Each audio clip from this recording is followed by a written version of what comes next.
दरम्यान केंद्रीय गृहमंत्री अमित शहा काश्मीरला रवाना झालेत। पंतप्रधान मोदींच्या आदेशानंतर त्यांनी काश्मीरला ते पोहोचलेले आहेत। पहलगाम या ठिकाणी अमित शहांच्या दौऱ्यापूर्वी हा हल्ला झालाय।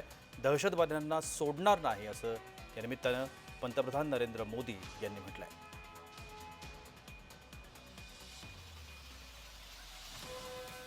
पहलगाम या ठिकाणी अमित शहा पोहोचलेत। पंतप्रधानांच्या आदेशानंतर ते ताबडतोब काश्मीर या ठिकाणी जाऊन पोहोचले।